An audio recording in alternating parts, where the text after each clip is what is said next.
yensonga lwaki mbadde nkubuuzizza si bonna lindako si bonna sinatukayo kubanga how much do you share with your friends kubanga mikwano gyo ffe abakyala mukwano gwaffe teguli ku ssente nti obaki ebiseera ebingi omukwano gwotwala si lugambo omuntu gwotwala ng'ow'omukwano y'omuntu gw'ogenda ogamba ekyama n'ogamba naye kankubuulire ewange tebyabadde bulungi lindako atatandise n'omugamba amaka mpulira gannemye n'omugamba naye ku mulimu mpulira banyiga n'akisirikira ffe kati onaakitambuza n'akizunza ffe gwe tugamba nti oyo si mukwano yensonga lwaki osanga omukyala ng'ayina buli kimu mu maka ge naye ng'osanga maidi ye mukwano gwe asinga lwaki lindako kubanga atereka ebyama kyekugambye ku bakyala ffe atereka ekyama kyo asinga tubitereka tuyinza n'okufa n'ekyama kati bw'oyinza okubeerawo nga tomanyi kitaawo nze ayi mukama olwaleero lwakutaano zinaku z'omwezi 21 nkusaba ontaasa oleke kumpa mukazi ayina lugambo bangi nnyo. I know many friends abaana abawala nga they are very economical nga ng'oyagala oyawukane nabo drama. I'll give an example. Nyinako omuwala gwe nadeetingako for I think 2-3 months n'ekyamundekesa ng'amanyi buli ekigenda mu maaso mu Uganda.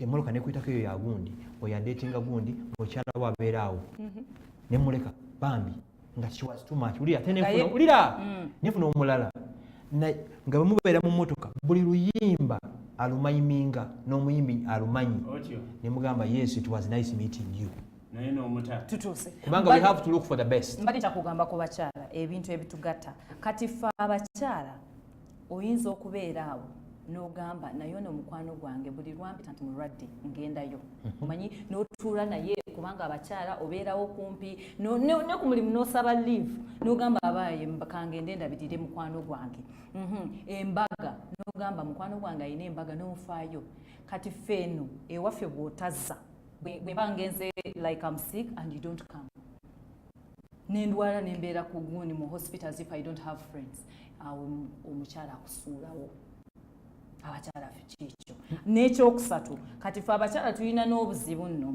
Mr. Gashumba nosanga nga mikwano gwogisembeza nnyo tulina n'emikwano gino egijja negibba nebbaawo okitegera kati ffe abakyala osembeza kati n'osembeza ng'ogamba natuuka waka bw'oba olina mukwano gwo nga kyokubba yo husband oyo boyfriend weakness teba ku ggwe eba ku muyayi guno omusajja kitegeeza wagwesiga nnyo ate no kankubulira abakyala tobamanyi kirabika tobamanyi kubanga omukyala bw'agamba nti eno mission erina okuggwa eggwa mpozi nga ate nza kugamba nali mbaddeko mu apartment for like 6 months 8 months kubanga nga tuli mu apartment emu erimu bedrooms 2 nga nsharinga tulina bathroom emu n'omuwala nesijjukirako nti nali nkulosinze mu kisenge no si ate biri abyakwagala sayini zabangawo principles nakyogedde neggulu nsobola okugenda massage pala ne bamassage nga nenzirayo awaka nga sifunye that's urge tosobola kuŋŋamba bw'aba ku mission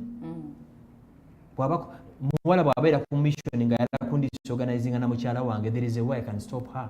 You are getting me. Omutawana teguba ku Jackie guba ku boyfriend wa husband tegeza bonna abasajja betulaba mutawana guba kuva ku basajja bana abendebwe kyenkulaga okyo kankireete bwe nti Jackie successful boyfriend wa husband wa cheating on you si kubako obuzibu kiba kitegeeza bamwesiga nnyo kiringanga bwe Jackie bwe nakwewolako sente let's say 1 million nga situkoze kawandiike Frank you need 1M that's beautiful nenkwega nencha between you and me okimanyi 1% kiba kitegeeza banesiga nnyo so bwobeera n'omusajjawo n'ayenda ku mikwano gyo ku basisita bo tekitegeeza nti gwoliko obuzibu buba kuguli omuyaayo naye ongenda kuwakanako naawe kubanga nandyagadde okulowooza nti omukyala wentandikira okutunuulira abakazi abalala ng'owange waliwo kyatakoze bulungi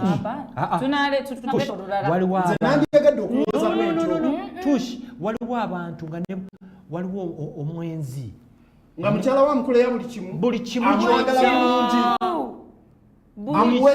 buli kimu kyonna kubanga nze kyemmanyi mu bintu by'omukwano bino omusajja ayagala bintu bibiri ayagala okwegatta kyemwandiise sex sexual intercourse and respect bw'atabifuna agenda tunuulira abantu abalala. Nkubuulire otegeere nti kuva leero tuli bantu twena tulina sikini yemu naye tetufaanagana.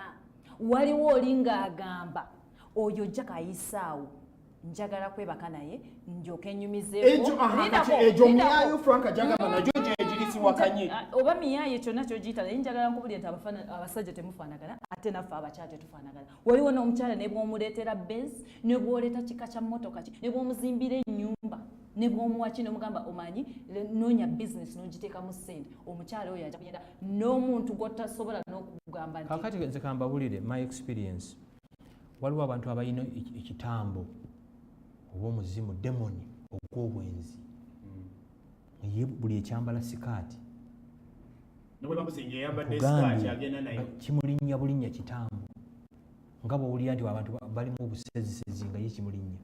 Mulimu omuwala oba omukyala nga ne bw'omuwaaki byoyogedde ne bw'omunyumba erimu mabba erimu gold erimu diamond n'omuwazi Ferrari zikizi Lamborghini zi private jets nga kimala ne kirinnya kyo nkyogera nnyo kiringa ng'okwana omuwala ng'abadde abeera kamwokya n'omuleeta ekkololo omuwala eyalyako ku mamba n'ali ebiwoowoole kawungeezi ne bwemutwala ekkololo era ekitambo kyekamwokya kimala ne kimulinnya n'ava ekamwokya n'addayo mu gurupu ye gyeyakola ki gyalimu kati so kiba olumu kiba kikikiza ne by the way I can agree with you waliwo omuntu ayenda olw'okuba olw'okuba nti ono ataddewo embeera emukozesa ki emedesa ekyo nakyo gyebali tujja kudda olunaku lulala twogereko kankubuuze osuubira nti omukyala oba omusajja asobola okufuna best friend we nga wa sex endala?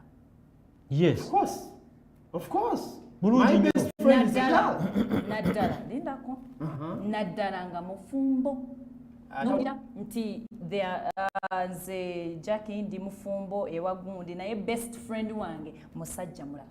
Kisoboka nga tete ba networking nga nako there omanyi Jackie kankusese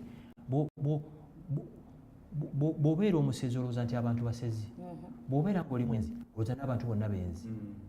Ekyo yensobi abantu gye bakola mu nsi muno mulimu abantu abali honest abali sincere.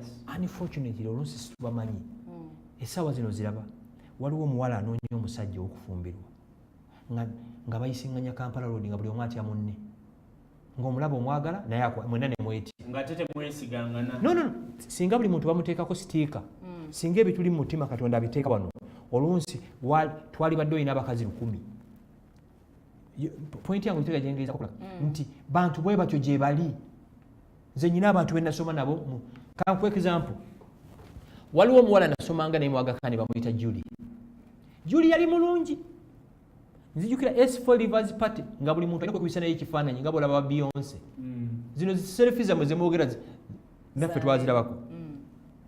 Julie yali mulungi ne saakwanako ku Julie n'amaliriza okusoma n'agenda ku byemba ndi awo mugwako nanga noonya mulimu ne muwa omulimu nga assistant wange ng'abasajja bakeera ku reception.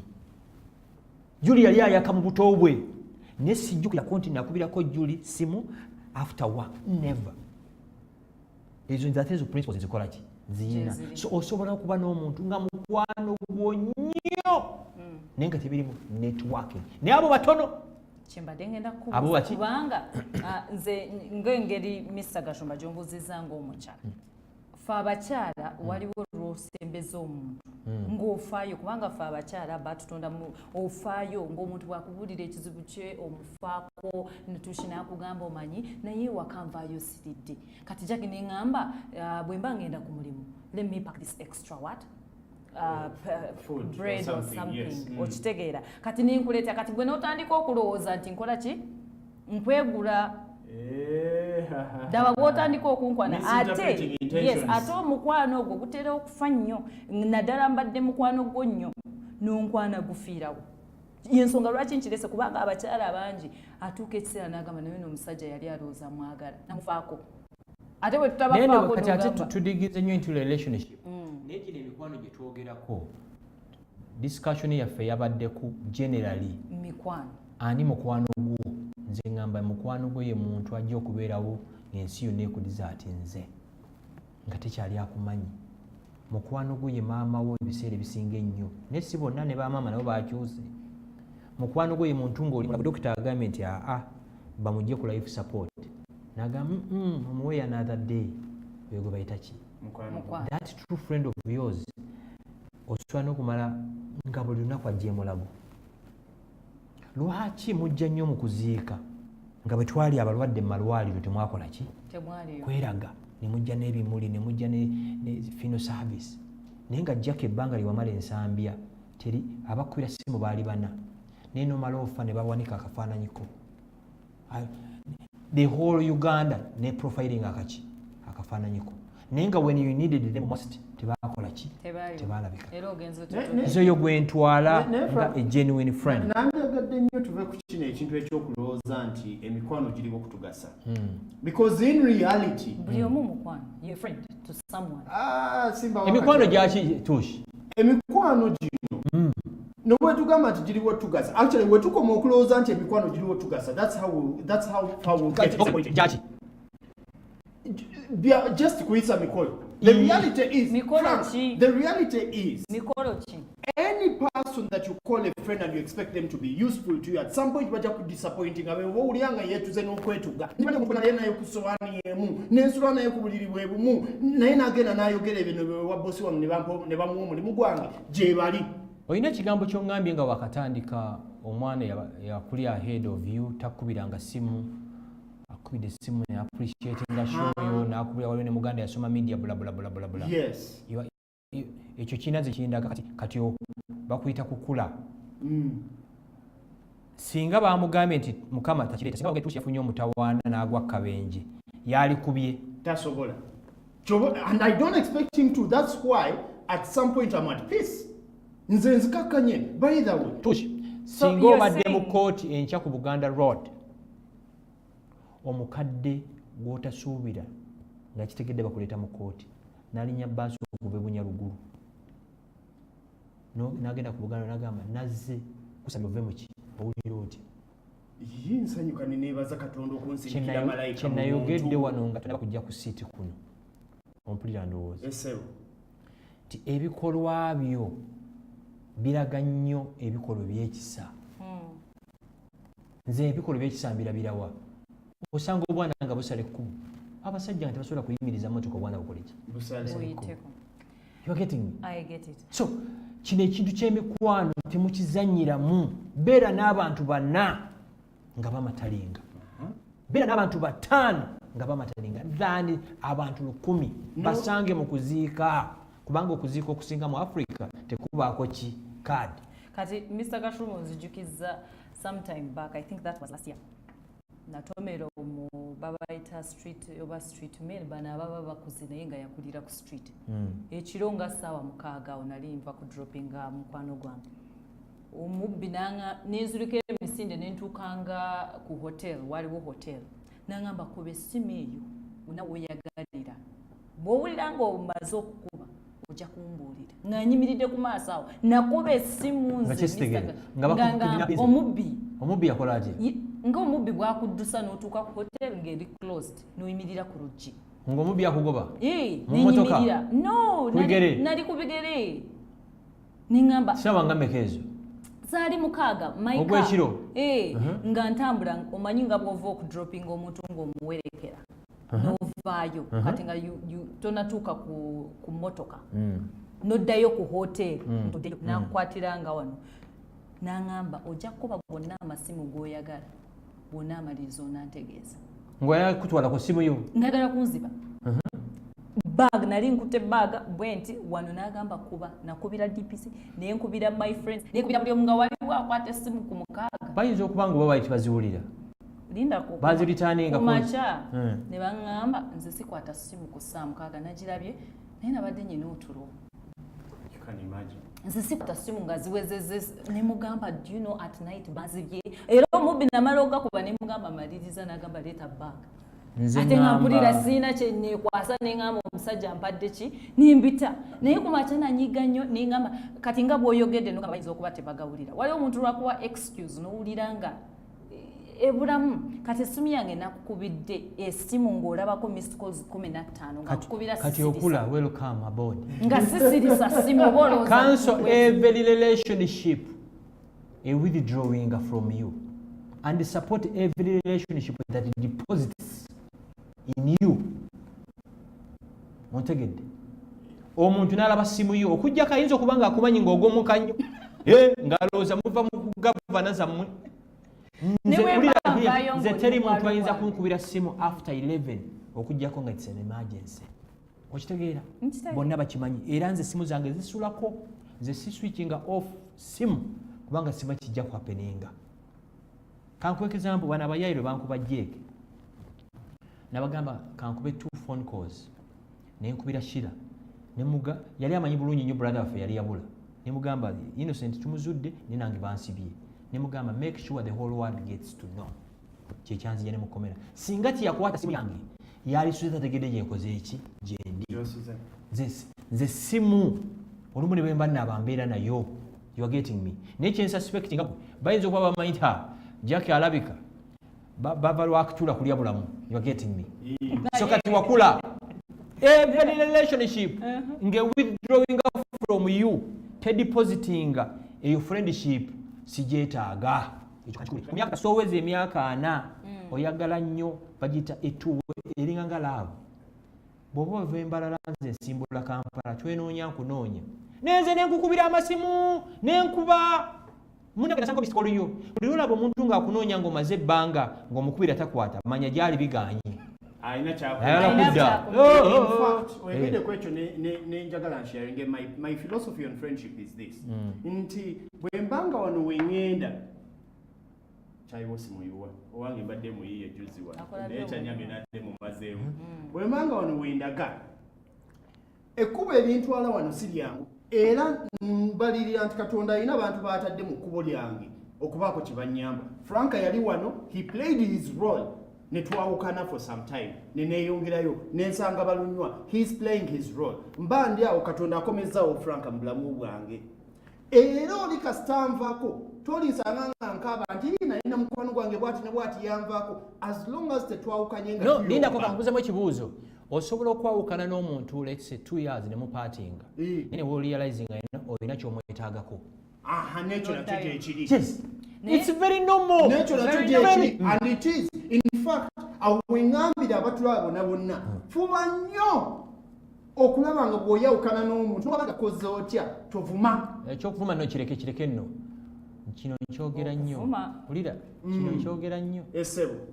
Bw'oba oli lwedde okugenda ng'oyonoona erinnya ly'omuntu ng'omaze naye emyaka 3 bw'oba olidde okwogera ebibi byange n'ebirungi byogere kubanga emyaka 3 egyo gye namala naawe tewakola bibi byokka. mwe abakazi bw'oyawukana n'omusajja kimusooka okwogera mukimanyi abadde talina maanyi tamalaako kati bwe mwawukana naffe mumanyi kyemwogera nali muyamba those are cheap boys. Teri musajja ali serious alowooza. Yes, teri musajja alina plans ziri serious addana mu kudiscussinga ex way kiri awo kiri ki. Nze kiri nkikugambye nkuwadde example. Noba n'omuwala mu mmotoka naye nga buli muntu amumanyi buli every social media fake blogger amukola ki. Ebiwulire byonna ebifu nogamba yi Mukama ontaasa ddi ono. Kati oba oli awo n'ofuna omulala ate nga buli muyimbi lutalo ka miliyoni walukaga buli luyimba alumanyi mingira mu motoka nogamba yi Mukama ate kino kiki. Katonda lwakugezesa akuyisa mu tanuulu n'akulabisa naye kasumba gwe nasanga mu church ate bali bahanga nga buli omu amuwahaga namugamba sweet bwe mba ntambula naawe ddala bwe manga nze wuwo tadda mu kuhaginga yaliwo obuyise sister yaliwo anti abachachi babayita brother ne sister nze nanoonyeza mu church kubanga ababulija batali mu church naye saba nkuleera ekirala church ne mu church wabiriye hyenas waliwo ezijja okuhantingira omuso tobeeranga mu church noga nti ekifo ky'olimu kituukirivu eba church naye nga emisege giri omu ate mwekamba bulire church ezo ze mulaba Yesu n'amala aziyitamu abantu bayinza okuduka bokka bantu baliyo munenga misege egiwedde emiti. Mr. Gashumba, mbadde ngenda kutegeeza ku bakyala. Okimanyi ffe abakyala tu protectinga nnyo erinnya. Omukyala sigamba bali abawala abalala abali awo. Omukyala nze what I know. Omusajja wange ne bw'abeera nze ng'ekizibu nkimumanyiiko. Sisobola byogera mu bantu. Era ne bw'ojja ng'ondeetera olugambo ngamba omusajja wange abadde eri talina ssente tali bulungi. Okitegeera n'owulira ng'omuntu amuzala nze nno nsobola okukugulira engatto n'enkwambaza lindako n'eŋŋamba abantu ne bagamba tulyoke. Okitegeera naye sigenda nga nsonga abakyala tusapootinga tuprotectinga. Okunoonyeza kulaga abasajja tebatera kubeera n'abakazi be baali nabo mu bwavu. Kyo ekituufu. 7 ku buli 100 abasajja kasa bafuna ssente tebaagala abakazi bajja bajjukizamu ogwo gwe balyanga nti nakugulirako n'engatto. Ekyo nakyo kyegendereza omugulira engoye biki. It's not an assurance that this person is going to be there for you. Ekyo nakyo mulina okikola ki. Abasajja batendinga okwagala okukwana abakazi abapya abatamanyi gye baava. Naye nze kiryokeze rooli yange mbaagi playinze kubanga omanyi lwaki nki otuuka mu bantu kiringa okutuuka mu wedding meetings babayise couple. Naye ng'okimanyi omusajja we tayimiridde bulungi tosobola gamba nti nze Jackie mbawadde miliyoni 3 ogamba Mr. and Mrs. Gondi mbawadde. Naye ng'okimanyi ziva mu nsawo yaani? Kyenkugambye nti mikwano wadde ogamba abakyala. By the way, osobola okuba ne mukyala wo nga si mukwano gwo. Tuwawulira story ya shocking abantu e Kenya bali bapangisa ennyumba okumala emyaka 6 ng'ennyumba ya mukazi. Jackie ndi boyfriend wo ndi husband wo. Omusajja asasula rent buli mwezi n'omukazi yasikwata. Era olumu baali babafunga yali ya mukazi. Ennyumba nga ya mukazi. Tokiwuliranga? Nakiwulira. Ng'omusajja yasasula rent ng'amanye ennyumba ya landlord. So bwe kino okuba so emikwano gino ze ngamba mukyuzinga emikwano mubeere beegendereza. Toba na mukwano kuba mugenda naye mu bbaala, mugenda naye mu kyakala, mukola muki. It's very good to go to club govern and have fun. It's very okay. Naye omuntu ono gwogenda naye mu club if singa bagobye ku mulimu, singa olwadde, singa bakusibye, singa ofunye challenges, will this person be there for you to defend you? A true friend yakudefending in your absence. Nagamba why? Nasanze boogera bino n'ebyo ebiki n'omwa position yeki entuufu. Omuntu yenna tasobola kudefendinga in your absence oyitaba muki mukwano gwo. Mutegeera ndowooza. Let the world judge you naye yabeera akola ki mutegeera ndowooza. Ate ensi ekyuse nnyo, ensi etuuse eri so commercial. Kino temwagala kiwulira naye nga goge mazima. Bino ekikopo kya I'll give you an example. Kino kyekikopo I know ono mukwano gwe alina okubanga naye ayiwa mu sefuliya yo. Naye katulina embeera embi nga gwe Jackie gwowaayo. You are getting me? So friends must power into your cup. Si kujjamu buki. Naye nga abasinga they are users. Ekyo njala nkikubulire. I know it for a fact because I've been there. I've been disappointed. I've helped people. I've bailed out people. Naye ngetinga disappointed. Nokubira omuntu gwe wali oyambye emirundi nga 10 n'omugamba you know what? Nina serious challenges. Nyambisayo ku sente bwezi ne bwezi. Mpolayo sente bwezi nagamba ezo sente gwe zikubula zitya.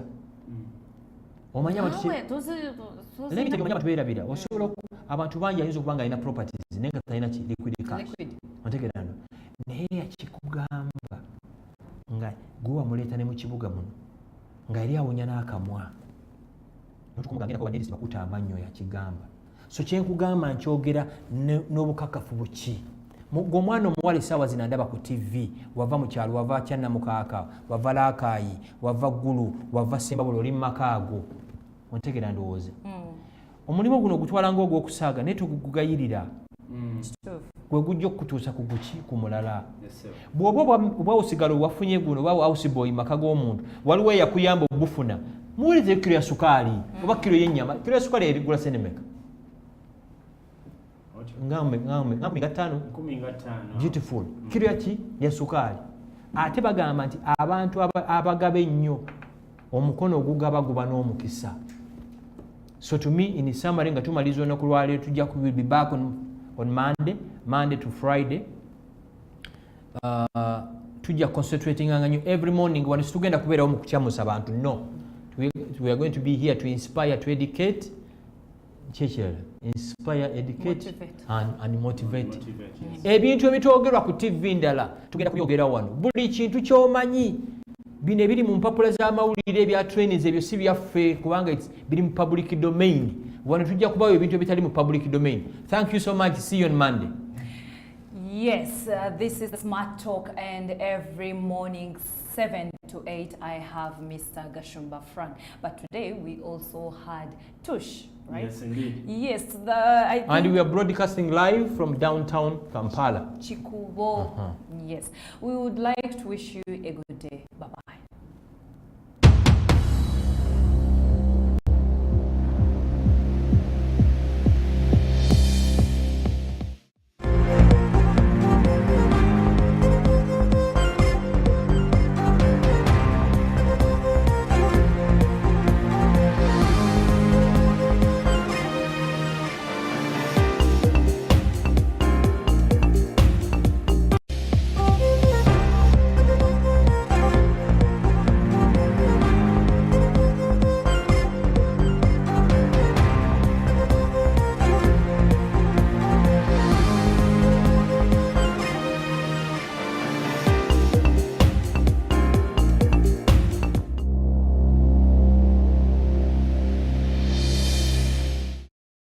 To a global scale, it's really the same issue. So I think looking ahead to the forum, it would be great to see both the public-private sector cooperation, but also multilateral cooperation across different countries to try to address these issues. Okay. I turn over to a neglected corner of the room. Sorry, gentleman over there, and then some questions down at the front. Sorry, sending you from side to side. Yeah, Bernard from the Insurance Insider. Question for John and Alison. How much of these risks are insurable, especially on the cyber side? You mentioned the impact of knocking out one data center would be the equivalent of a hurricane. What can you do as an insurance industry to mitigate against that? Is that something that we can insure against? Obviously, we've got cyber insurance already, but it's quite a small scale compared to what's actually needed. What do you guys need to do? Great question. I'm just going to squeeze in the three folks at the front here as well.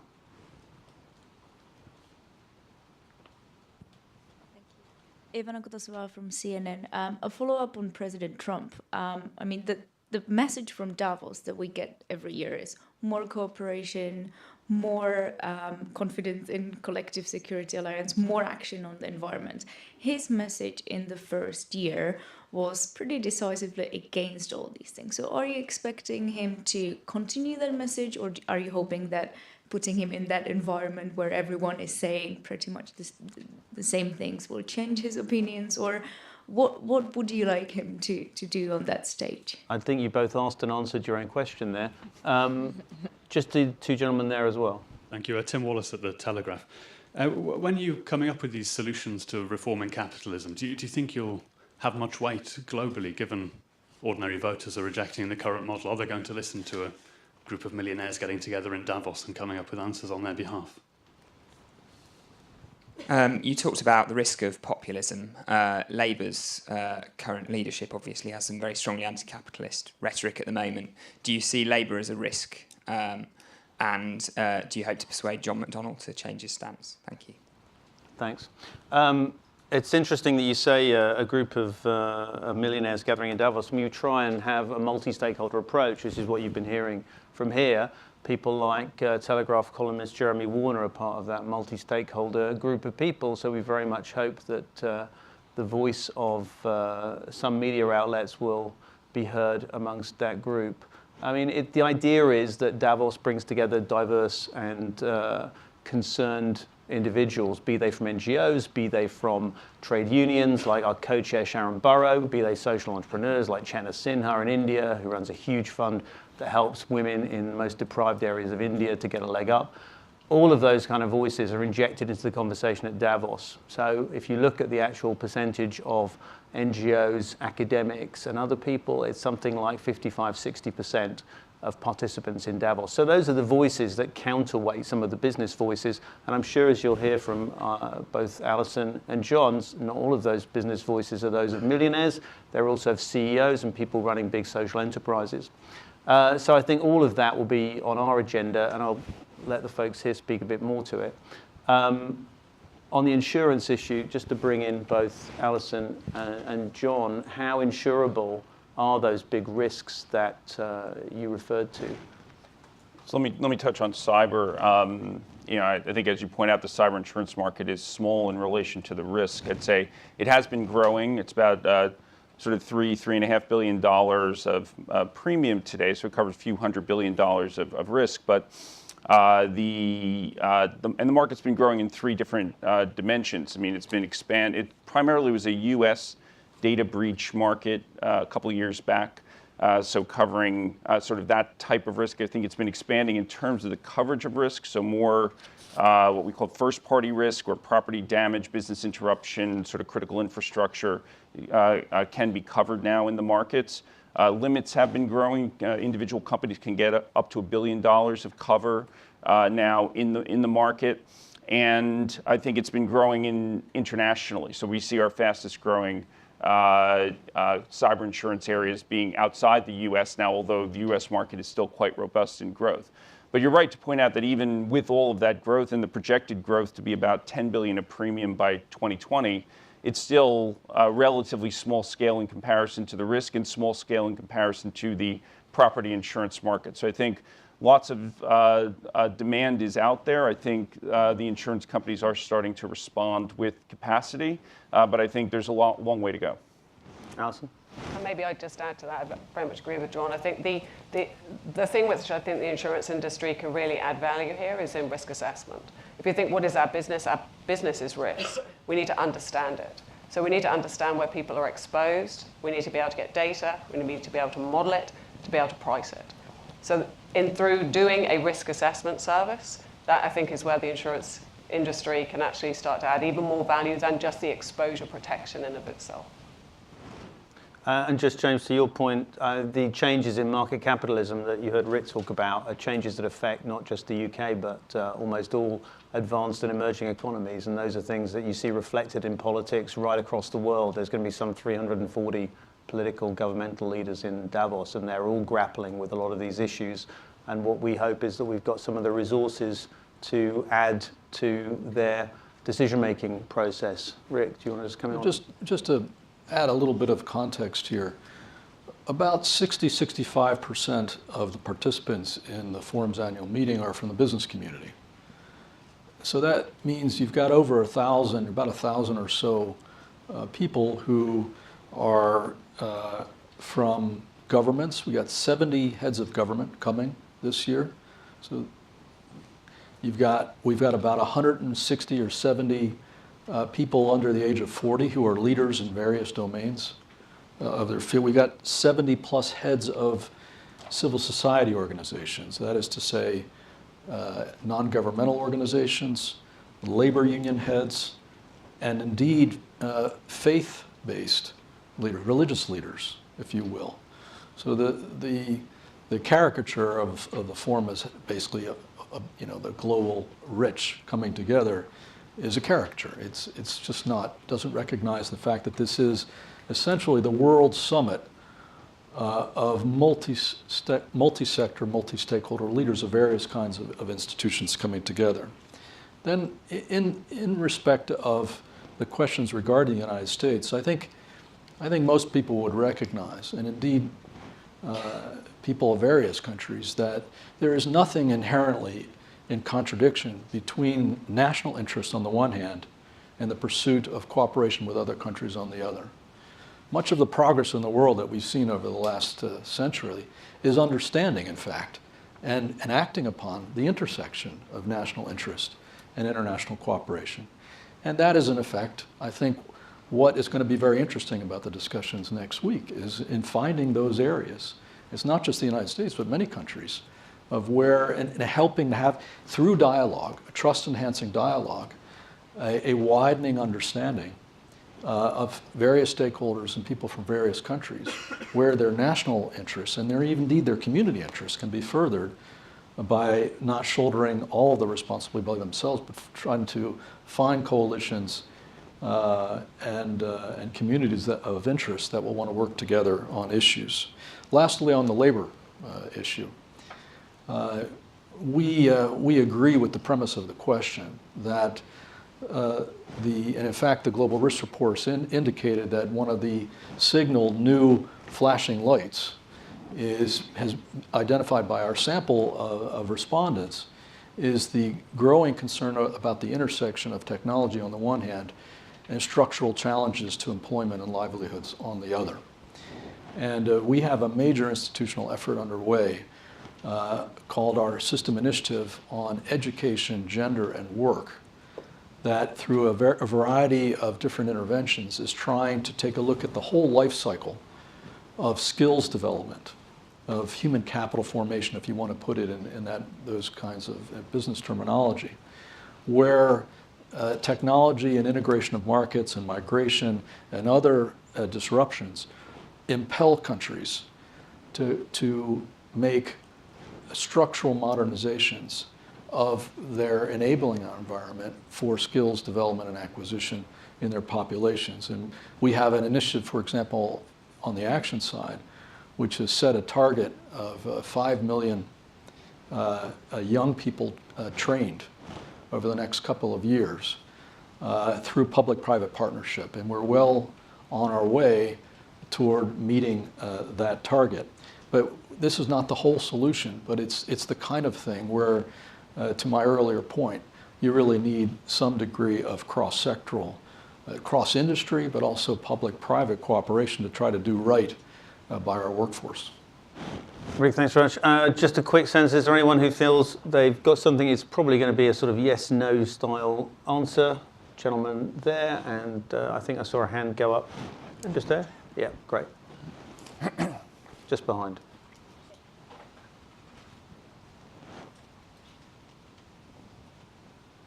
Just in terms of regional differences, is Asia any more exposed? Sorry, can you just tell us who you are and where you're from? Sorry, Paul Barber from Channel News Asia. In terms of regional differences, is Asia any more exposed to these risk factors than others? Okay, and gentleman just there. Just on the end. Keep your hand up and we can see you for the microphone. Fantastic. And there's one more question over there. And we can... just in terms of participation... can you just tell us your name? Damien McElroy from the National. From the National. National, thanks. In terms of, you say 70 world leaders coming. Is there a Trump factor there in that people really want to get their messages as well as his messages? And then just on that regional engagement issue, is there a large increase in regions like the Middle East who are coming, and what are they getting out of it? Okay, there's a kind of suite of questions probably. Just, lady there. Sanavas, Global Trade Review. In the report, you have a section about future shocks, and one of them talks about the death of trade and the risk of a breakdown in the global trade system. What could trigger such a scenario, and what can businesses do to mitigate the risks that are connected to this warning? Okay, thanks very much. Margareta, I'm just going to turn to you on those couple of things, Yep. On trade and also maybe on the regional aspects of it. I would just say, Damien, I mean, I think everyone is interested in listening to all of the folks who are going to be speaking. You can see from the advanced booking system we have already that almost all our sessions are filling up and are overbooked. So I don't think there'll be any fear of people not being heard. Margareta, can I turn? Sure. Maybe on the Asia question first, and on the regional, generally the regional split of risk. So first of all, we don't see any region that is more exposed to risks than other, and we don't really measure it that way, but we measure which risks each region is exposed to. So there are significant regional differences, and actually we even have country-level data. If you go on the website, there's country-level data from a business perspective about the risks each country is exposed to. From a regional level, Asia more exposed to geopolitical risks and natural catastrophes than other regions. Latin America is more on the governance side, so the societal risks very strong in Latin America. Europe is traditionally very strong on economic risks. So there are significant regional differences that we see that paint a very interesting picture, and also at the country level there are significant differences. Then maybe on the death of trade. So first of all, those future shocks, it's the new feature that we introduced this year, and that are future scenarios, so that paint a what-if type of story. What could happen if something, what type of structural impact could happen if we had, it could happen from a very small development. I think some of the political developments that we have seen, if countries really continue closing down and if we do not find this balance that Rick was talking about earlier between national interest and international interest and how we distributed this balance internationally, then it may really happen that it comes to that we have a breakdown of the multilateral trading system, and that the institutions are weakened over time, and that those structures that we've been relying on and the international institutions that we've been relying on do not work the way they have been working in the past. They rely very strongly on the WTO structures, on the appellate body. They have a lot of the WTO has a lot of functions that it plays in order to keep it up. So if this institution is weakened, then we could really see a breakdown of the trading system. Thank you very much. The big hand has passed the 12, so I'm going to say a big thank you to all of our panelists and to you for being here. If you've got any further questions, each of them be happy to stay on and discuss them individually. There's more information at www.weforum.org. You can find all of that info that Margareta referred to. And thanks for joining us this morning. Thank you.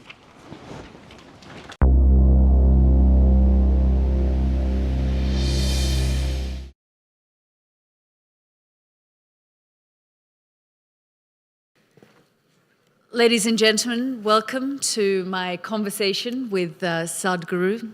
He doesn't really need much of an introduction.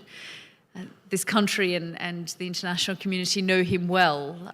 He's a mystic, a visionary, humanitarian, a yogi, and he has a really fascinating outlook on how spirituality can help business, the economy. And we're really hoping to tap into that today. You know, as a journalist, I travel to some of the world's hotspots, and I continue to see death and destruction on a daily basis, and it's my job to bring that to your living rooms. But I also see the spirit of humanity. The human spirit is an incredible thing, and you can also see in these communities that one person can make a huge amount of change. So in my conversation with Sadhguru, we're going to talk about these things, how you as individuals can make change and what our responsibility is individually, collectively, and as a society. Really great to talk to you, Sadhguru. Let's talk about, firstly, this concept of inclusive economies that you coined some 12 years ago. You took the idea to Davos. If you can briefly first tell me what you mean by it. Say, namaskaram to everyone. When you run a business, whether you make safety pins or computers or cars, somewhere the fundamental intention is you want to sell your safety pin to just all the 7.3 billion people.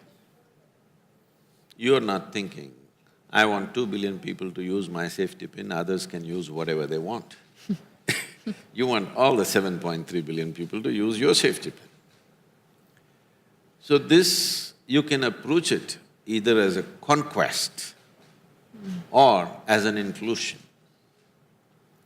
If you approach it as a conquest, then the very process of what you're doing will be destructive in many ways, both for yourself and to the people, and to the general ecology and the situation. But if we do it as an inclusive process, not just conceptually, but in activity, in actual work that we do, there are many ways you could include people in making those safety pins, where your production and your marketplace could be just about the same. If you do not include everybody, your business is not really matured in real sense. Whether you will get to sell it to all the 7.3 billion people or not is another matter. Somebody else may be also doing the same thing. But your intent is to include everybody into what you're doing. Now, if you want everybody to have it, not because you want to somehow sell something, because you want to contribute to their lives by giving the best that you can give, naturally businesses will grow. But the most important thing is people get included into the process. When this inclusiveness happens, you will see you sit on a very stable and safe platform for your business. Because these days businesses are growing larger than nations. In their budgets, many businesses have become larger than many other nations. When you have such a large investment and at stake so many things, a nation has an army, a nation has various other instruments to protect itself. A business doesn't have these instruments. Its only safety is how much people want it. The safety of your business depends on how much people are loyal to what you're doing. If you build that loyalty and that inclusiveness from people around the world, then you are sitting on a safe platform. When you are sitting on a secure platform like that, you will have many opportunities to innovate, do many things, because now creativity flows from variety of places. I'm just saying, suppose you're selling a safety pin, I'm sticking to the safety pin as the most basic product. If you just give out a call across the world to your customers, please design a new kind of safety pin if it's possible. For all you know, you may get 1,000 different designs free of cost. Like this, we can do many things. I don't want to go into the detail of how each business can be run, but businesses should start looking how to make it more inclusive. Rather than approaching, when I was first at the Economic Forum, I tried to change this terminology. People were referring to India as an emerging market. I said, don't call us a marketplace, we're people. If you see a human being as a human being and you see how to contribute to that human being's life, that human being will become yours in many ways. I mean, you think this way, and you have reached a mystical level where you can approach these things in a humane way. But the fact remains that the bulk of the global wealth is in the hands of a handful of people. I mean, just in a session previously to this one, they spoke about 70% of India's wealth is in the hands of 10% of the people here. 50% of the country's wealth is in the hands of 1%. So it's all good and well to ask big business to be more inclusive and be more humane in their approach, but it's actually on the grassroots level, it's not necessarily happening. So when they say wealth, they are thinking in terms of stocks and shares and stuff. That's fine. You don't expect everybody in the country to own that, all right? The important thing is everybody in the country and in the world should be able to fulfill their fundamental needs and their well-being. If we see how to facilitate this, instead of seeing them as marketplace, if you see them as human beings and see how to facilitate this, instead of manufacturing what you want and try to sell it to them, if you manufacture what they want, what they need in their lives, it would become very inclusive. We prepared an elaborate system of how this could be done for a variety of industries. Has it become more inclusive than before in the last 10, 12 years? I would say yes, to some extent, not to the extent that we would want, but definitely it's a little more inclusive. And you can see this just now. I've been on a 30-day ride across the country. I've been driving from Kanyakumari to the foothills of Himalayas.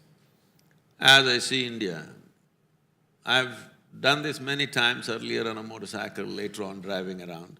The last time I did was about 8, 9 years ago. 9 years ago, how India was.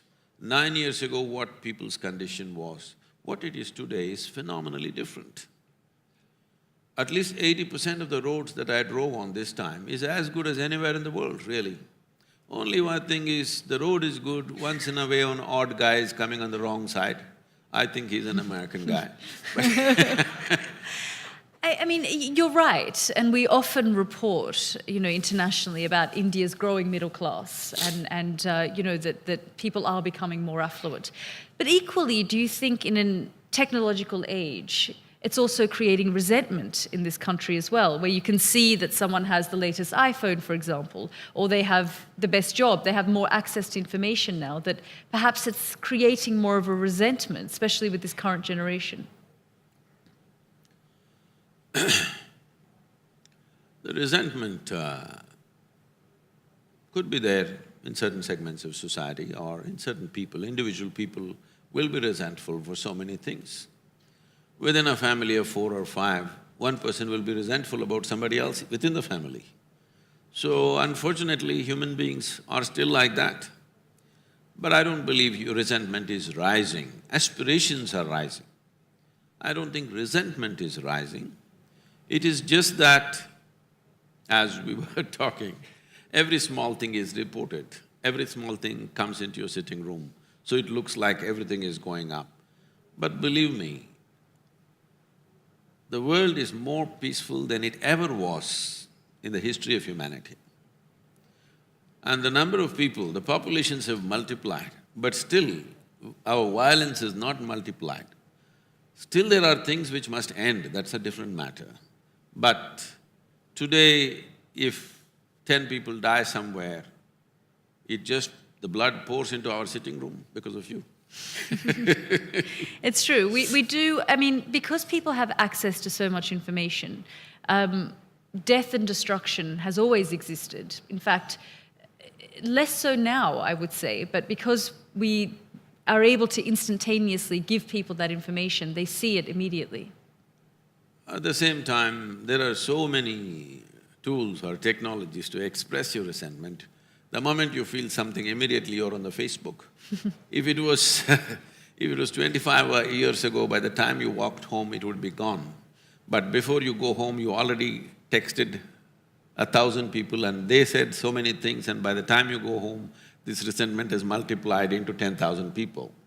So, which was not so earlier. You got upset about something, you had physical activity to do. By the time you walked home or reached your workplace, normally it would be gone. But today you try to express it. But at the same time, what I see is, I'm seeing one thing among the kids. Because they're so exposed to so many things which we were not exposed to when we were children, there's a kind of a wisdom about them also. They're able to take these things with a certain kind of a dispassion about a lot of things. We grew up at a time where always people around me and myself, we were always talking about a revolution, the times of Che, But not today. Today people are talking about their aspirations. They're not thinking of large-scale disruption of present situations to achieve something. They're seeing how to exploit the present situation to fulfill their aspirations. In our time, we did not think of our own self-aspirations. We thought everything, the whole system has to change, this has to happen, that has to happen. I see from that hot-headedness that we were as youth, today I think they're a little cool, and I think the terminology has changed. See, when we were young, if something was really good, we said, oh, it's hot. Now they're saying it's cool.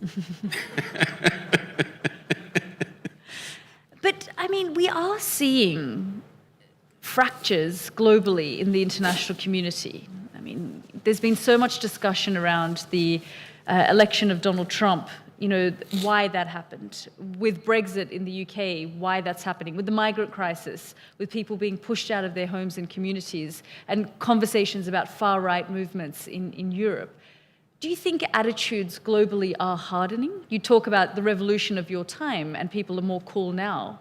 But from the experiences that I have reporting in these places, that I sense that attitudes are hardening and people are identifying more now. There's more sense of identity politics. I think we have, in the last couple of decades, we have overdone this political correctness too much. People are sick of it.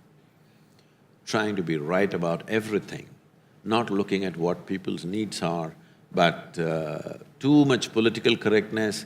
Every word that you say, you have to say it in a certain way. This has led to a certain level of frustration, particularly in the United States.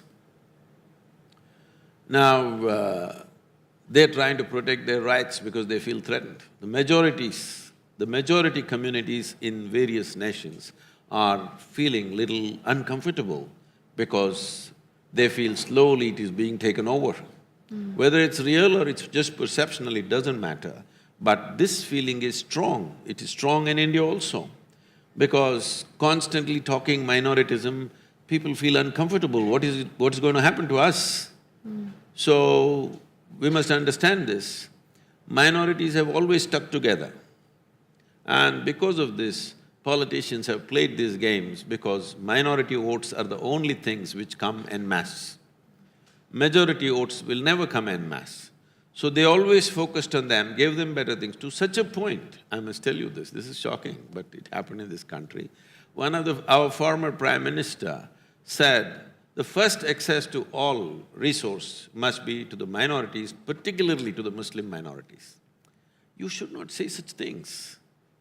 Even if you intend, you should not say such things. Why did you find that shocking? How can the nation's resource belong to anybody? Even if you say it must belong to majority, it will be shocking for me.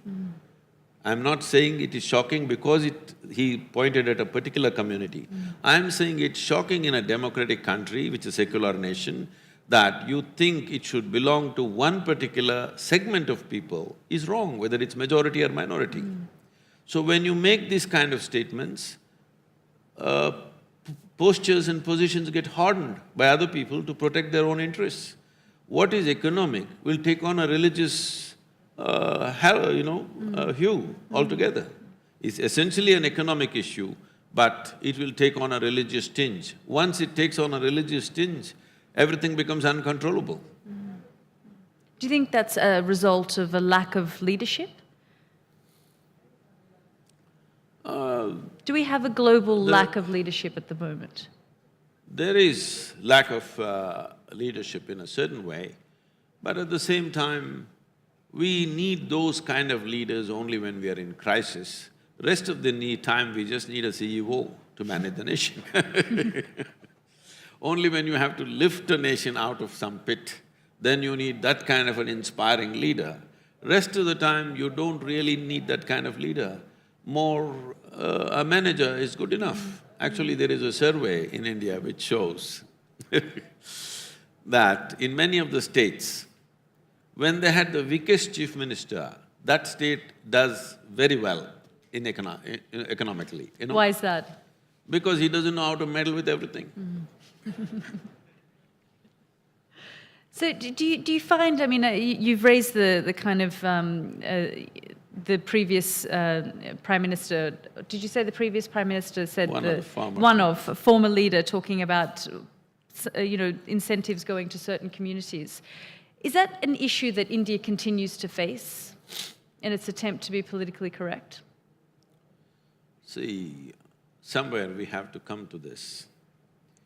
In a democratic country, numbers are important because elections are just a number game. Because numbers are important, people are trying to get those numbers whichever way possible. So, our election commission has put so many restrictions. If you say one religious word, immediately there is a censure, you can even go to prison by inciting something. So they don't do it in public meetings, they do it in those closed meetings, whatever. So one important thing is, if a democracy has to succeed, individuals should vote as individuals, not as family, not as community, not as caste, creed or religion. Only when you and me vote individually, what we want to do, whether we are right or wrong, it doesn't matter, we vote individually, only then democracy will succeed. Otherwise, you're practicing feudalism with a democratic garb. So once it becomes feudalistic, naturally everybody's position hardens. What is the role of spirituality when it comes to business? It's very important in the sense, first of all, let's understand what is spiritual process. Spiritual process does not mean looking up or looking down. It is not about believing something. It is not about going to a temple, church or mosque or whatever. Spirituality means this: when your experience of life transcends the limitations of your physical nature, then we say you're spiritual. When we say physical nature, what is physical about you was all gathered from outside, isn't it? The food that we've eaten, which is sitting here as a body. Either we get it now, or when we're buried one day, we get it that we are actually part of the soil. So what is soil is now sitting here and acting up like this just because it can prance around, it starts believing things. But beyond what we have gathered, there is something else which you can call as life, you can call it whatever you want, but you exist beyond your body parts. So what body parts we gathered is just earth, which we have to put back one day. Something beyond that is within us. If we come to experience that dimension, then we say, you're spiritual. Or if you're seeking to experience that dimension, then we say you're on a spiritual path. Now, if you touch that dimension, naturally the sense of boundary will go away within you because boundaries are of the physical nature. Boundaries is a must for physical nature. This is me, that is you physically. These boundaries are very essential and this is needed. That goes for individuals, that goes for communities, that goes for nations. We call this a nation because it has a border, isn't it? So physical spaces are always defined by boundaries. A dimension beyond physical, if you touch, there is no sense of boundary within you. It is naturally inclusive. If you bring people… Actually, when I was at WEF, I was asked, Sadhguru, if there's one thing we can do for you that will change this world, what is it? I said, I will name 25 people, give them to me for 5 days. I will change the world. In 2 to 3 years' time, there'll be a huge change in the world. Who are these 25 people? I named 25 heads of the major nations on the planet. Normally, I need 2.5 days to do this to people, but because they're politicians, I said 5 days. You doubled the time. Double the time, just to ensure. If… I want you to understand this, whether it's yourself or anybody who's leading a business or a nation, if you sit here and if you can experience all these people as you're experiencing the 5 fingers of your hand, after that, I don't have to tell you what you should do with them. Once you have experienced something as a part of yourself, then everything that you do will be an expression of that. So if you run businesses like this, if you run nations like this, it'll work. How is this possible? Very simple. We could do an experiment. If you do like this and hold it, you will see something starts happening between your 2 hands, you know. I'm sorry. So what do you think ultimately then is missing from these 25 people who run the world? Why did you choose them? Limited identification is the only problem. I'm sorry. No, that's right. Sadhguru has a slight cough and cold, so he's asked me to bear with him. See, these people could have experienced when they're very joyful or loving. If you felt very, very exuberant within yourself, if you just take your hands and place it here, 6 to 8 inches away from you, right here you will feel sensations. If nothing like that happened, then we have to do something horrible.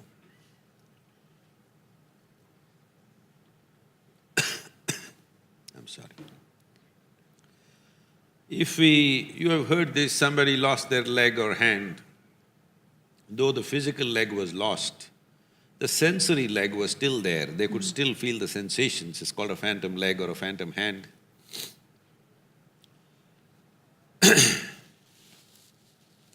This is because sensory body has a presence of its own.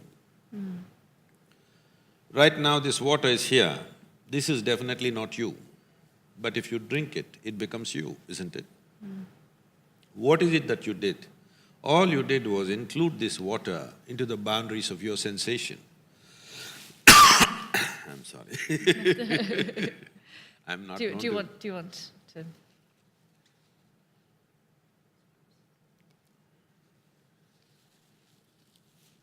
Nobody ever sees me unwell. But it Now, happens. no. Oh, that would be great. Yeah.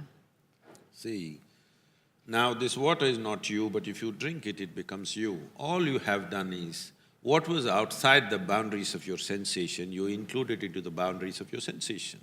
What you call as my body was all over the place. Today, because it's within the boundaries of your sensation, you experience it as myself, isn't it? Now I can teach you a method with which your sensory body can expand. Let's say your sensory body became as large as this hall. If you sit here, you'll experience everything here as a part of yourself because everything is within the boundaries of your sensation. This is what yoga means. Yoga means union. Yoga does not mean twisting and turning your body or standing on your head. Yoga means union. In your experience, everything became one, simply because your sensory body has been expanded. If your sensory body became as large as this world, you would experience everything as yourself. Sitting here for one moment, if you experience me as yourself, after that, do I have to teach you morality, thou shalt not do this, thou shalt not do that? Would it be necessary for you? So you're saying the problem is religion then? No, no, no. The problem is limited identification. You are identified only with this. So this is naturally either an enemy or something to get something out of. It is a marketplace, other people have become our marketplace. If we saw them as human beings, if you experience them as human beings, we would see how to contribute to their lives. If you see them as marketplace, you will see how to exploit them. So if you exploit them, there will be resentment. There will be, we can't live without you, but if we get a chance, we would like to do something to you. This is how the world is going on. So if the top leadership in the world, within themselves, if they experience a certain sense of union with everything around them, the very way they function will change. Why I'm saying this is, see, this is for the first time. This is for the very first time in the history of humanity. Today, we have the necessary resource, capability, technology to address every human problem on the planet. You take what you want, nourishment, health, education, everything we can address. Only thing that's missing is, there is no inclusive consciousness. Even 50 years ago, we wouldn't be capable of, even if we intended, we could not do it. Thank you. Thank you very much. I'm fine. 50 years ago, even if we wanted to do it, we did not have the capacity. Today we have the capacity and we are not… if we don't do it, that I call it as a crime against humanity. If we are not capable of it, that's different. But we are capable of it and we did not do it, that's a crime, isn't it? Do you think, though, that religion divides? You want me to get killed?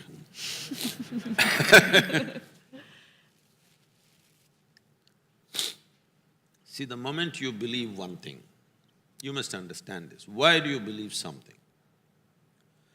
Do you believe you have two hands?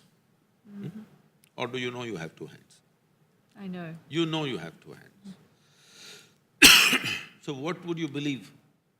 Something that you do not know, you believe, to pretend that you know. If human beings understand the immensity of not knowing, immensity of seeing I do not know, if you see I do not know, only then the possibility of knowing opens up in your life. But now what we have done to humanity is, whatever you do not know, you just believe it. So you believe one thing, I believe something else. Today we are nice to each other, but when my belief and your belief comes to a competition, then we will kill each other. Do you think religious men, people in positions of power that others follow, exploit that? I wouldn't say they exploit that. They are also victims because they also believe. First of all, belief means this: you don't have the courage to admit something that you do not know as I do not know. What is your problem?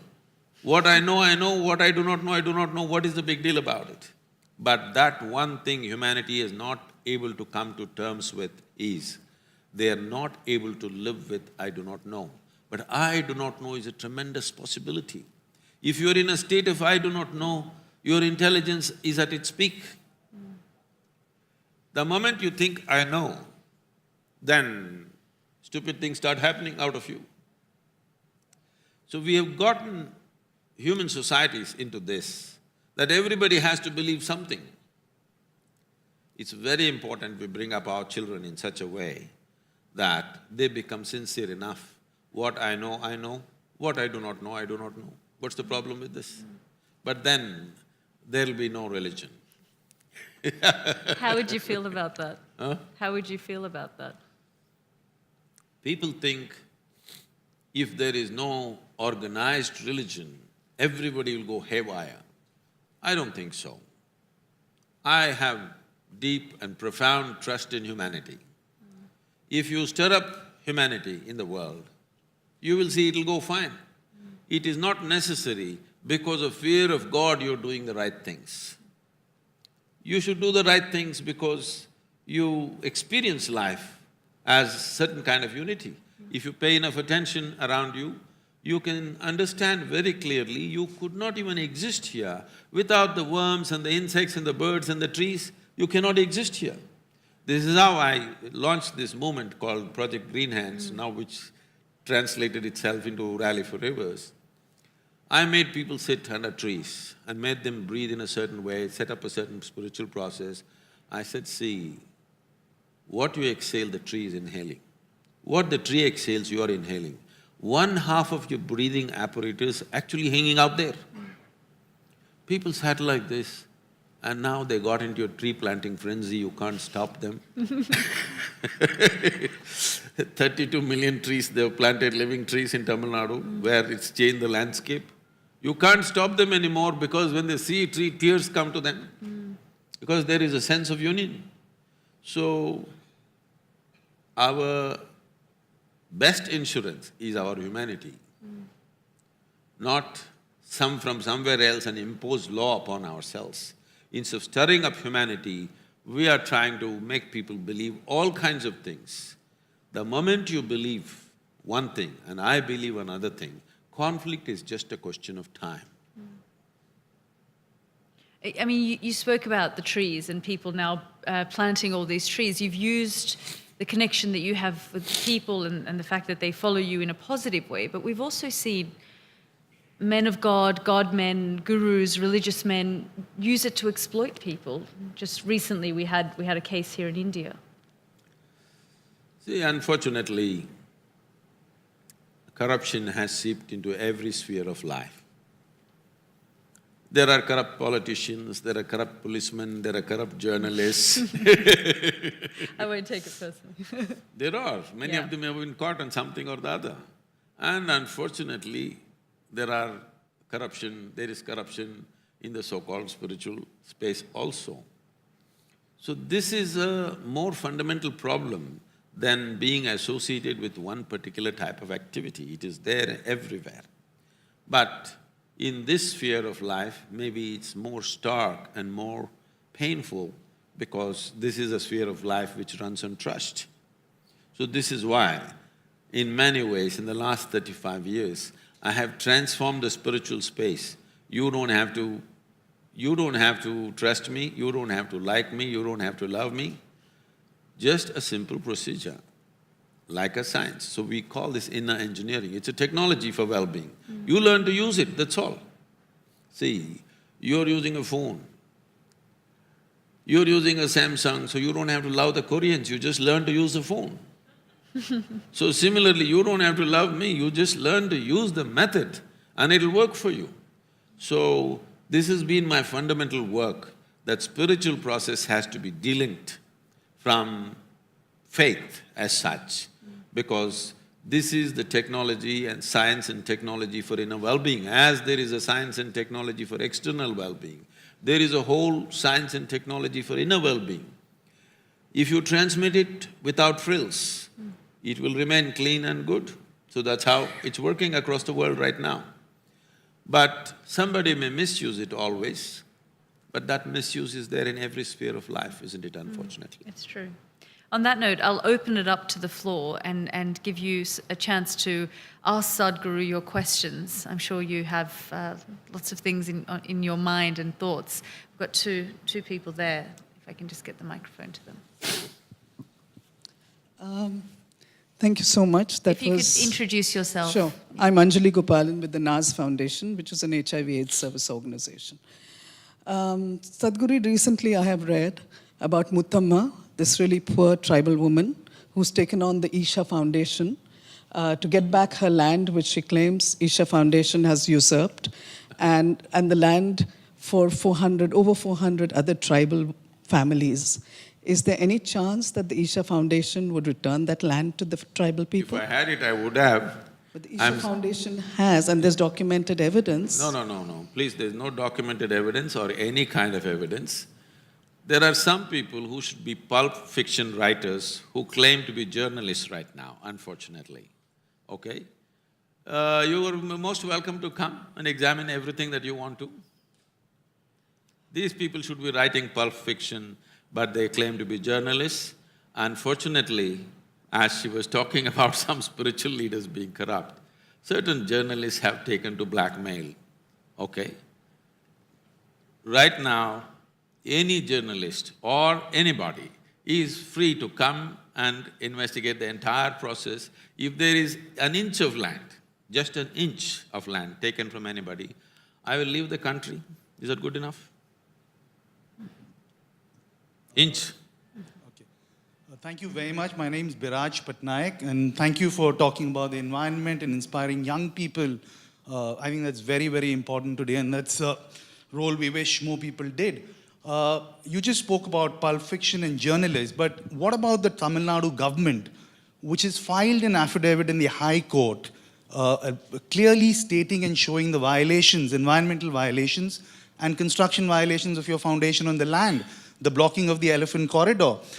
Leading to the situation where Justice Haripratnam, as you know, appealed to the Prime Minister not to go to the foundation because of these illegal activities. Yes. Surely the Tamil Nadu government filing an affidavit in a high court is not a work of fiction, Sadhguru.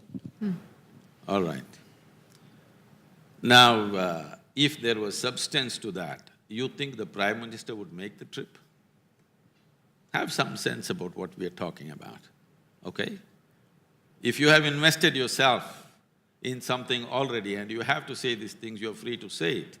But 1,000 times World Wildlife Fund, Tamil Nadu Forest Departments and the Environmental Ministry, everybody has said there is no elephant corridor in the region, anywhere within 100 miles. And you go on inventing an elephant corridor which doesn't exist, what can I do? About the Tamil Nadu government's affidavit, Tamil Nadu government's forest department has clearly stated in the High Court that this is not an elephant corridor and not an inch of land has been taken by the foundation. If this is not good enough, somebody goes on filing an affidavit. I will tell you, they said we have chopped off an entire rainforest. So we produced the Google Maps of 2002, 2008, 2010, 2016 and 2017. Not a single tree has been taken out. Now you don't open your mouth on that. Why? You said entire forest has been taken out. Look at the Google Maps. Today there is technology, you can't sell your lies forever. Some of you believe if you utter a lie 100 times, it will become a truth. It will not. Okay, we've got a question at the front here.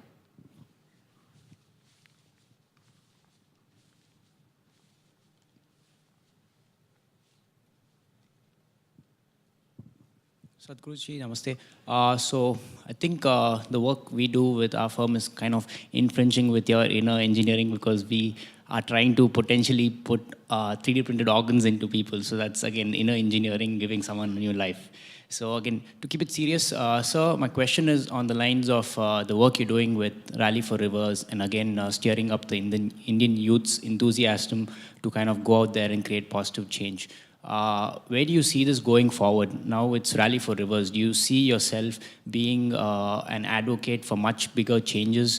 And do you see yourself as being someone as a change maker who can drive the Indian youth towards creating positive change in this country? I'm interested in you, whether you're young or old, okay? Not just for the youth. About Rally for Rivers, we have presented a draft policy recommendation to the government. Now it is going to the state governments. We have put it online for the media and others, and we are also sending it to all the top environmentalists in the world, in case they can contribute something. But the important part is, largely, all the states have agreed upon the policy. This was the biggest hurdle, because it's a concurrent subject between the center and the state. And they could never get the states to agree because there are various political parties. Now all the political parties, we brought them to concurrence, that they have agreed to how the rivers should be treated as such, which is a major step, because concurrence has come. This makes it easy for the central government to go about the policy. It will definitely become a policy in a short while. When it'll become a law may take some time, because there are many social and other kinds of complexities in implementing this. But we want to set up large-scale modules which are economically successful to prove to the farmers this new way that we're talking about will work out to their advantage. Without setting up an economic success, we don't want to push it. Once it's an economic success, I think it'll go like a revolution by itself. Great. Yeah, two here.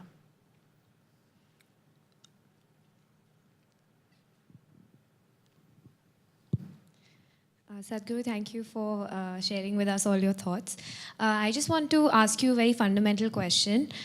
Some of us, and I'm from the Global Shapers community with the World Economic Forum, so we've been selected because we are interested in making an impact in the world and in the communities.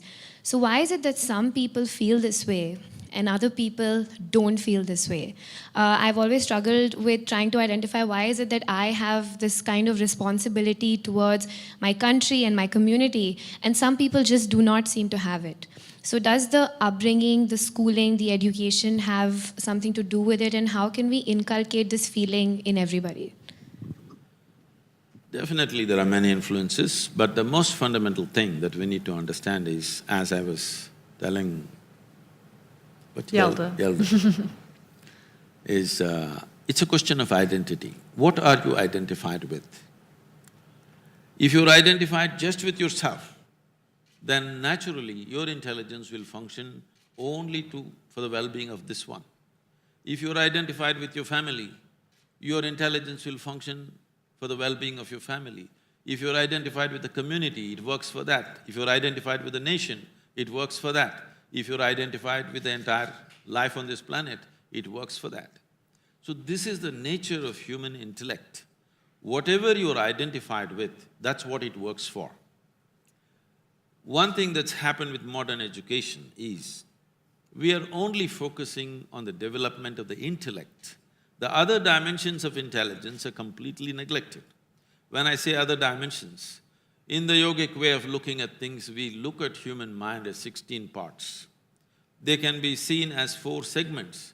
This is called buddhi, ahankara, manas and chitta. Buddhi means the intellect. Right now, entire modern education is totally intellect-oriented. Would you like your intellect to be sharp or dull? Sharp. So essentially, intellect is a cutting instrument, it's like a knife. It's all right to use a knife to cut something. So right now you want to stitch something, if you use a knife, you leave it in tatters. This is what is happening to modern human being, because the only part of intelligence that they're employing is their intellect. They're trying to do everything with their knife. If you try to do everything with your knife, obviously you're going to cut yourself into pieces. As you get hurt, you will fix smaller and smaller boundaries for yourself. You step out into the world, if something hurts you, you put one boundary. Something else hurts you, you put one more boundary. If you get hurt within the family, you'll make a much smaller boundary. So because you're employing only the intellect part of the intelligence, it's very important, the future generations at least, human intelligence has to be brought up in an equitable way so that the other dimensions of intelligence function. Only when they function will they be able to think of a larger identity. Otherwise, naturally, it's about me, me and me alone. So in this, you do very small things. You do very small things to yourself and ugly things to yourself, because one thing that a human being suffers most is being trapped. The trap need not necessarily be because somebody locked you up. The trap can be just in your own mind. And people immensely suffer that. This is the transition you're seeing. When you are 5 years of age, your face was like this, slowly it becomes like this. You think you have grown up. No. At 5, if you were so joyful, at 30 you should have become ecstatic, isn't it? But just the reverse is happening simply because intellect is the only dimension of intelligence you're using. You're trying to understand everything by cutting it open. If I want to know you, should I dissect you? But that's what you're doing in your mind, isn't it? Whatever you want to know, you dissect it with your intellect. You can know some aspects. I can know your liver, kidney, spleen by dissecting you, but I will not know you as a human being. So this is something we have to focus on in our education systems. Yeah. Hello. Sadhguru, I've always wanted to ask this question, and then today I've got this opportunity. It's a very basic question, but yeah, we've always been told that, everything is pre-decided in our fate, and then it's all about luck. So I always keep arguing with my mom that, I have to take risks, I have to become a big entrepreneur. She says, no, everything is pre-written. So what is in our control and what is not in our control? It is always confusing. So do we just let things go to happen or keep struggling and then make things happen? It's very confusing, Sadhguru. Please guide us.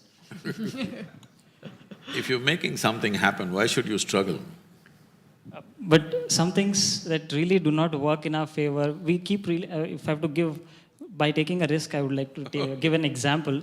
Like for example, if we see Mark Zuckerberg's life story or Bill Gates' life story, it all began with so much of controversies, and all that. But at the end, they have really landed successful, and now they're doing well. So when we really see stories like this, it confuses us. What part do we follow, and then do we be honest or just keep doing or following things the way things come? There are many complexities in the question. Please sit down.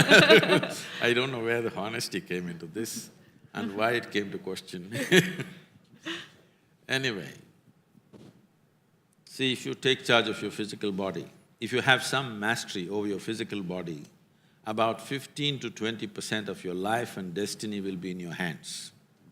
If you take charge of your intelligence, 50 to 60% of your life and destiny will be in your hands.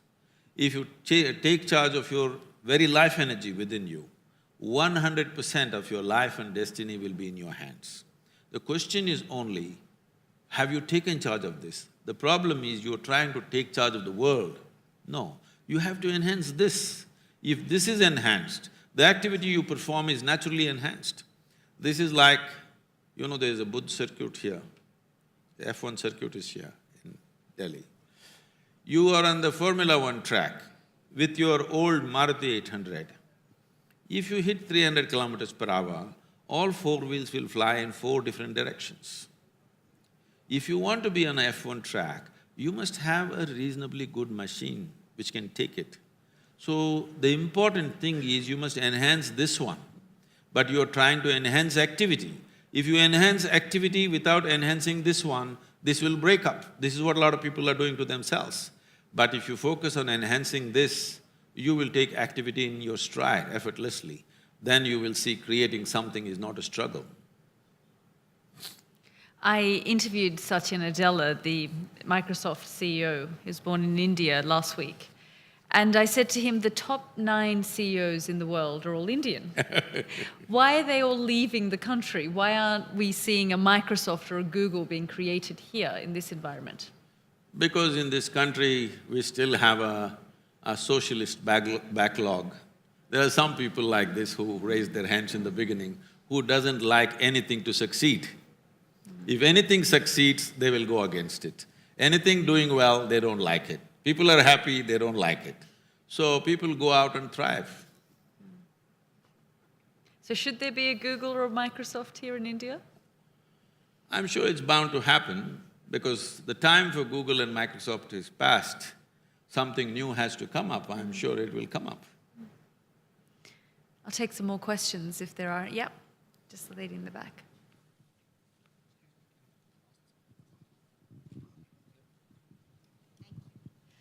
Namaste Sadhguru, my name is Ninna Claire and I'm in Business World. And I was just wondering that this inner engineering program that you're talking about, can it help people with psychological problems as well? Already manifested problems. See, it depends. Psychological problems are not as simple as, it's not black and white.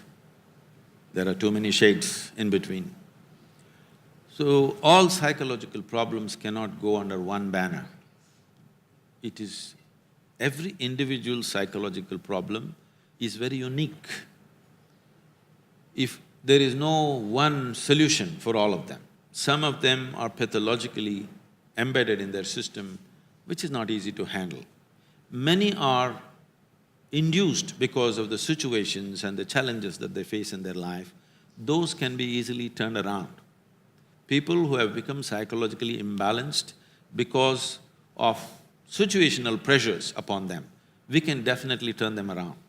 But those who are pathologically so, it's not easy. We can give them some relief, but will it be all fixed? That would be an empty promise. Thank you. We spoke about ambition earlier, and you're talking now about anxieties and disorders and psychological issues. Do you think with the drive of ambition, more people are developing depression, anxiety, mental health issues?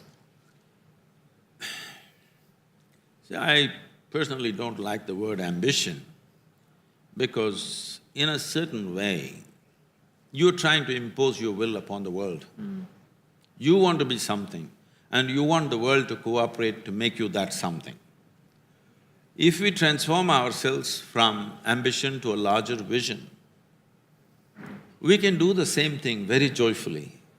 Still, we will become who we become depending upon our capabilities, but we can do it joyfully with a great sense of fulfillment rather than crushing ourselves to become something. I keep telling people, most people are trying, they're killing themselves to live. To live, you don't have to kill yourself. If you have to do this life joyfully, it's very important that you have invested yourself in a vision to create something rather than ambition to become something. There's just a question right there. Hi Sadhguru, Namaste. I'm Simarpreet Singh, Global Shaper from Chandigarh. I was reading Isha Foundation's blog and there is this one article, the heading is Sadhguru's Enlightenment in his own words. So I want to know, according to you, what is enlightenment and how can other people be enlightened beings, as you have mentioned your experience of getting enlightened. Can you tell us about that? Thank you.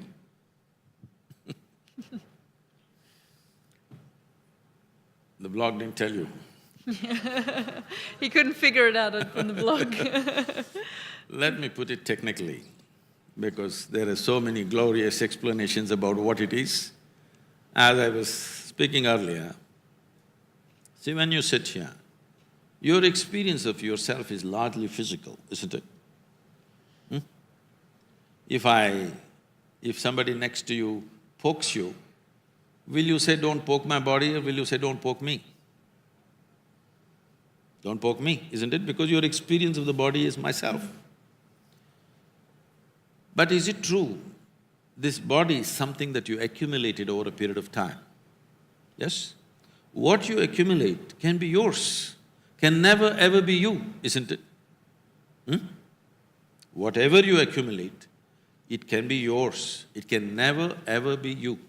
Right now, as I'm speaking, I say, this is my cup. You will think, oh, Sadhguru has some problems. But let's listen some more because everybody says he's wise. After some time, I say, this is me. Then you'll say, let's go. Because this is sheer madness, isn't it? Something that you acquired, you think is you, isn't that madness? So right now, that is the madness. What you accumulated, you think it's me. The day you're free of this madness, we will say you're enlightened. Experientially, not intellectually. It's quite difficult to get to that stage, you would know. It is not difficult, it is just that it's in a different direction than the way you're looking right now. When I say the way you're looking right now, can you see me? Yes. Use one hand and point out where I am. You got it wrong, Elder. Are you everywhere? Is that what you're trying to say? This light is falling upon me, reflecting, going through your lenses, inverted image in the retina, you know the whole story. So where do you see me now? Within yourself. Yeah. Where do you hear me right now? Within myself. Within yourself. Where did you see the whole world? Within yourself. Have you ever experienced anything outside of yourself? Your pains and pleasures happen within you.